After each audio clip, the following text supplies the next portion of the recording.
مساء الفل يا ست الكل. ناس كتير طلبت بتسأل على درجات حرارة برامج غسالة تورنيدو.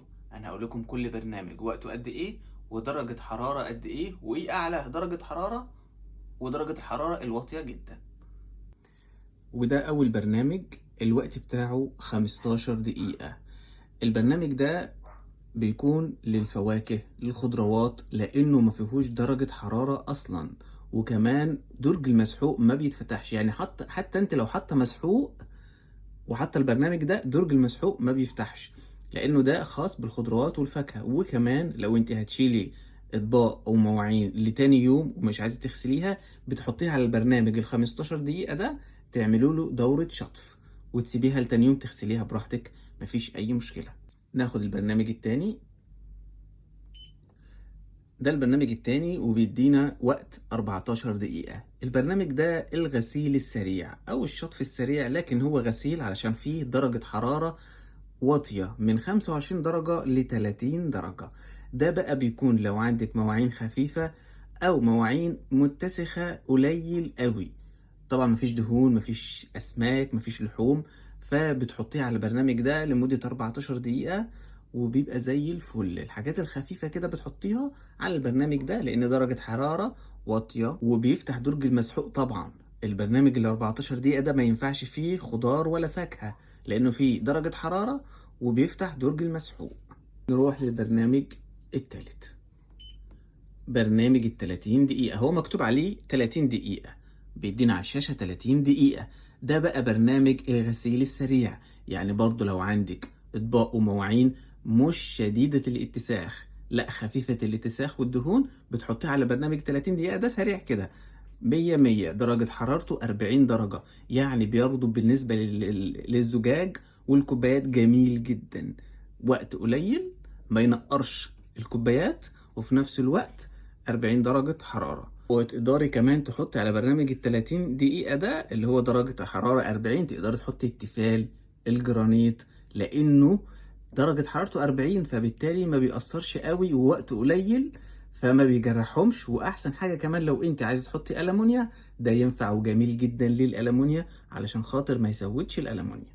بس أكون صريح معاكم، أنتم متعودين أنا بجيب لكم المعلومة مظبوطة.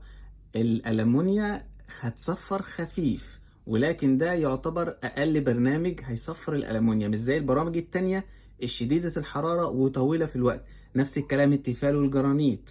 يا ست الكل برضو خليكي حذرة، مش طول الوقت تحطيها. انا بقولك حطيها على البرنامج ده لانه اقل درجة هيخليها تنقر مع المدى الطويل، مش بسرعة. انما البرامج التانية ال50 درجة وال70 درجة لا، ده غلط على التيفال والجرانيت والسيراميك. ناخد البرنامج اللي بعده وهو برنامج الايكو.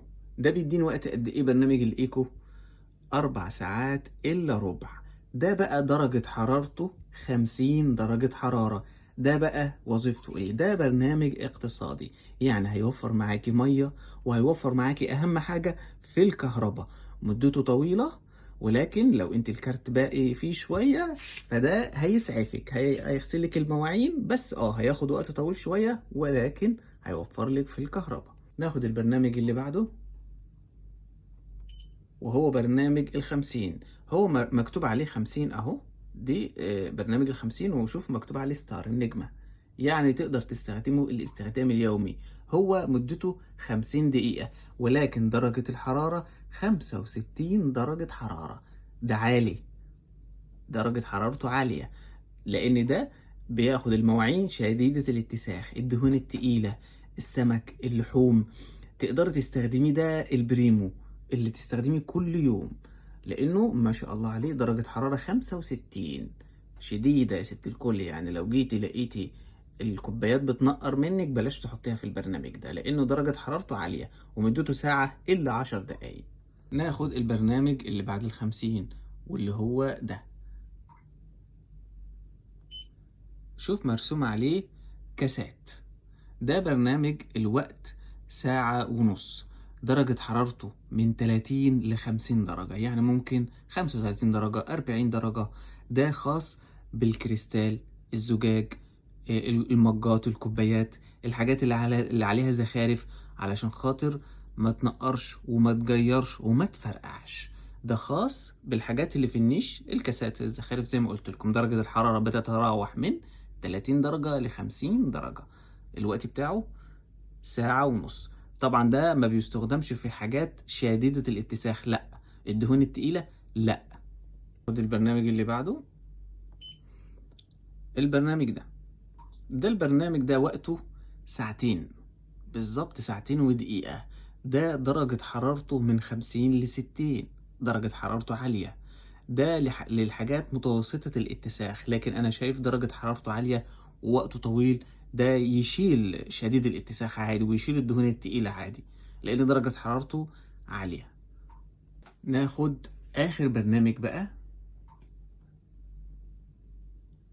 آخر برنامج مرسوم عليه الحلة، وده معناه إنه الحاجات التقيلة وشديدة الاتساخ والدهون التقيلة أو أي حاجة تقيلة عندك في الاتساخ تحطيها على آخر برنامج ده.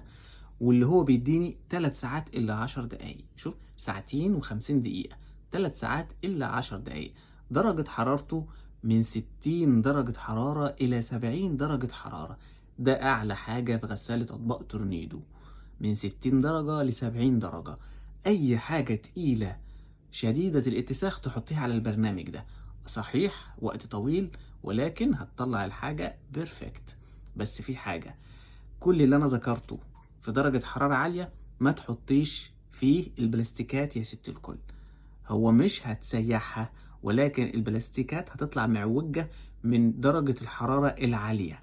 وفي حاجة كمان، ما تحطيش الكبة بتاعت الخلاط ولا شفشق الخلاط اصلا، ما تحطهمش في غسالة اطباق، ولا درجة حرارة عالية ولا درجة حرارة واطية. اقول لكم على مقاسات الغسالة عشان في ناس كتير بتسأل على مقاسات الغسالة، وبالاخص مقاس الباب لما يفتح بيبقى بالعرض مقاسه قد ايه. الباب لما يفتح بدايته من هنا كده بيفتح محتاج مساحة 63 سنتي. لما يفتح قول 65، محتاج انه يفتح كده محتاج 65 سنتي علشان يفتح قدام الغسالة. طب الغسالة نفسها ارتفاع 85 في عمق 60.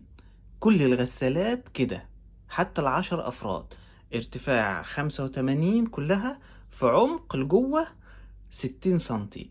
العرض بقى، ال10 عرضها 45، أما فوق ال10 كله عرضه 60 سنتي. العرض كده 60 سنتي.